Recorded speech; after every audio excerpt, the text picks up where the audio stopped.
lagi nih dengan aku Eca. Di sini aku akan membahas topik mengenai VOC. Nah, di sini aku akan melakukan podcast nih. Masa podcast nggak ada bintang tamunya sih? Jadi di sini aku ada 3 bintang tamu yang udah aku kenal nih. Nah, di sini kalian boleh masuk nih.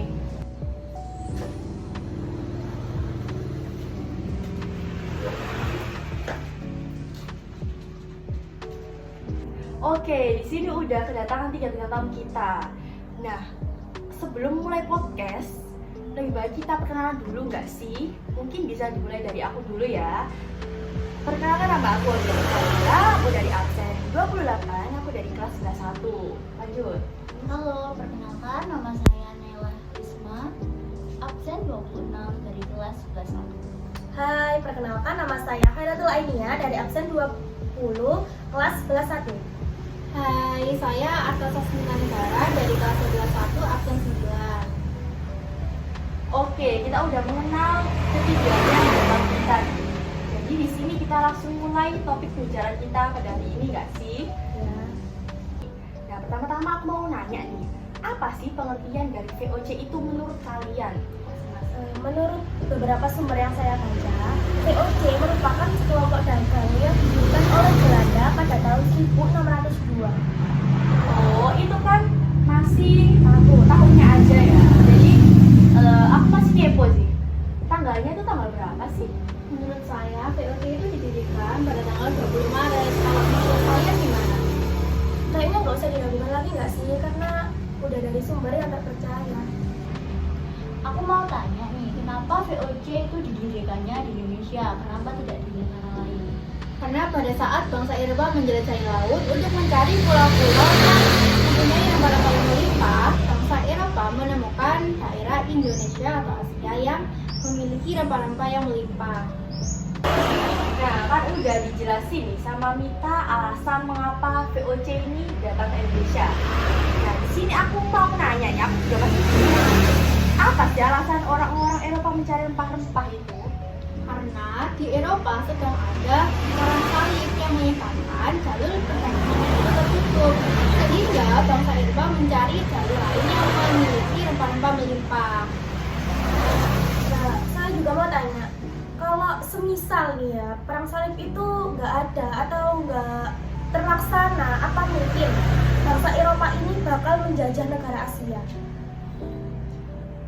Sepertinya sih tetap akan menjajah, karena kan di Eropa itu rempah-rempahnya terbatas. Punya pun, tapi waktunya itu lama, tidak secepat saat terjadinya perang salib. Oh gitu. Terus aku juga masih agak sedikit kepo sih ya. Mengapa sih negara Eropa itu kok nggak membudidayakan rempah-rempah itu di negaranya sendiri? Mengapa kok mereka itu lebih memilih untuk mencari di negara lain? Karena musim di sana tidak mendukung untuk membudidayakan rempah-rempah, jadi tidak cocok di sini. Lahannya pun kurang subur, tidak seperti di wilayah Asia. Oh gitu ya rupanya ya.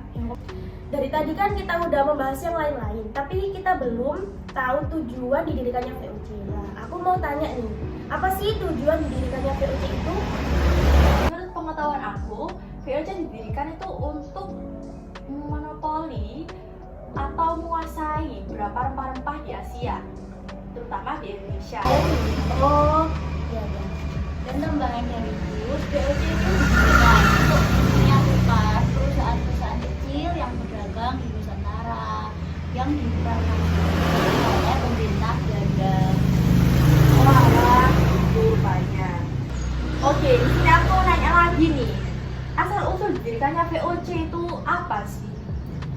VOC itu didirikan pemerintah Belanda untuk mengurangi persaingan dagang antar pedagang Belanda. Oh, gitu. Ini ada tambahan dari yang lainnya? Karena kan sebelumnya yang berdagang di Nusantara itu perusahaan-perusahaan kecil. Jadi pemerintah Belanda itu menyatukan perusahaan tersebut yang berdiri nama VOC. Oh, gitu ya. Terus untuk masuknya orang-orang atau penjajah Belanda di Indonesia itu berawal pada tahun berapa sih? Atau pada kapan? Pengetahuan saya itu berkisar pada 16 Masehi. Apa nggak ada tahun spesifiknya gitu? Nggak ada, hanya pada abad 16 Masehi saja yang ada sebenarnya. Jadi nggak ada spesifiknya. Berarti tahun nggak ada berapa. sumber yang pasti gitu ya tahun berapa? Iya, nggak ada. Oke. Terus untuk dampak didirikannya VOC itu apa ya untuk Indonesia atau untuk lebih luasnya gitu? Ya dampak, ya ditanyakan ini dampak positif apa dampak negatif nih? Menurut yang kalian ketahui aja. Kayaknya nggak ada deh dampak positif dari didirikannya VOC di Indonesia karena niat awalnya aja udah jelek. Oh gitu ya. Tapi Berarti dampak negatifnya? kalau misalnya ya kalau positifnya itu seperti bangsa Indonesia itu bisa menguasai bahasa asing itu apakah nggak bisa? Nggak bisa karena mereka itu nggak menganggap kita itu setara untuk mempelajari bahasa mereka. Berarti kayak kita tuh dianggap seperti bawahannya gitu ya? Ya, jadi nggak bisa mereka setara untuk sama gitu bahasanya. Oh gitu ya rupanya. Dari berapa jawaban yang kalian jawab tadi itu berarti kan belum terjawab ya dampak negatifnya itu apa? Nah, aku boleh tahu nggak jawabannya dari siapa? Saya akan menjawab pertanyaan dari Eca. Jadi dampak negatifnya itu bisa jadi rempah-rempah di Indonesia berkurang dan ekonomi warga negara Indonesia juga menurun. Oh alah, seperti itu ya.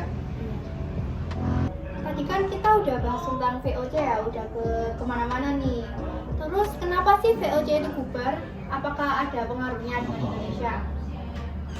Pastinya ada pengaruhnya di Indonesia. Karena korupsi di dalam organisasi. Karena orang-orang di Eropa dulu itu serakah karena jadi mereka itu untung karena keserakahan mereka sendiri. Tapi apakah kalau VOC bubar ya, Indonesia itu tetap dijajah oleh bangsa Eropa? Indonesia masih dijajah, tapi kayak berkurang gitu loh pengaruhnya di Indonesia. Jadi Belanda masih ada pengaruh di Indonesia walaupun sekarang tidak. Tapi saat VOC masih berdiri. Oh, berarti Indonesia masih dijajah ya, belum sepenuhnya terbebas dari penjajahan. Iya masih dijajah. Di sini aku masih belum tahu nih apa dampak bubarnya VOC di Indonesia. Adakah yang mau jawab? Kalian tahu nggak? Aku kurang tahu sih dampaknya tuh apa. Mungkin kalian tahu. Oh, kebetulan aku kurang tahu ya. Iya, siapa yang tahu? Di sini ya. Karena kita nggak ada yang tahu, saya juga nggak tahu. Sebaiknya kita masuk di Google aja sih. Oke, boleh. Browsing nggak sih? Boleh, Search. boleh. Iya. Browsing. Maksud saya browsing di Google. Oke, boleh. Di sini saya belum tahu nih apa dampak bubarnya VOC di Indonesia. Jadi apa ya dampak bubarnya VOC di Indonesia itu? Adakah yang Ini bisa jawab? dampak negatif atau positif nih? Jelas pasti ada dua-duanya dong. Oke. Ini ada bisa jawab. Tapi itu aku tahu nih kayaknya. Dampak positifnya itu mungkin perekonomian di Indonesia bisa menjadi lebih membaik. Terus yang kedua kurang tahu saya. Mungkin yang lainnya bisa tahu. Mungkin bisa jadi ya rempah-rempah di Indonesia itu tidak berkurang karena VOC kan udah nggak menjajahi rempah-rempah lagi. Berarti kayak normal gitu ya, nggak naik lagi. Nah, itu tadi kan dampak positifnya ya. Terus dampak negatifnya itu apa ya? Kalau menurut saya ya dampak negatif setelah VOC tidak menjajah Indonesia, negara lain itu menjajah Indonesia karena kan potensi rempah-rempah di Indonesia itu berlimpah. Jadi kayak dijajah iya. lagi gitu sama negara lain. Oke. Terus ini ada Aku boleh nanya nggak? Iya, boleh. Kalau misalnya ya Belanda itu tidak menjajah Indonesia atau bangsa-bangsa lain itu tidak menjajah Indonesia, apa sih perubahan yang ada dalam Indonesia? Tidak bisa jadi Indonesia kan menjadi negara yang kaya dan maju karena potensi rempah-rempah Indonesia kan sangat besar. Dan rempah-rempah juga berharga kan. Iya, rempah-rempah di Indonesia juga kan sangat melimpah. Nah, rempah-rempah itu juga banyak manfaatnya, bisa dijadikan sebagai makanan dan obat-obatan, seperti jamu dan lain-lainnya. Oh, berarti benar-benar rempah-rempah itu sangat Penting. penting banget ya banget. buat Indonesia atau seluruh dunia itu. Nah, dari semua pembahasan pembahasan kita pada hari ini itu bisa disimpulkan kan bahwa VOC itu didirikan di Indonesia itu benar-benar sangat merugikan kita ya, bagi rakyat maupun negara sendiri. Soalnya tuh rempah-rempah itu benar-benar sangat penting bagi kita kan. Nah terus kayak tiba-tiba direbut sama negara lain kan gak enak ya. Jadi VOC itu sangat berpengaruh buruk ya buat negara kita. Iya sih. Oke, setelah semua pembahasan kita pada hari ini, kita tutup percakapan kita pada hari ini ya dengan alhamdulillah. Alhamdulillah.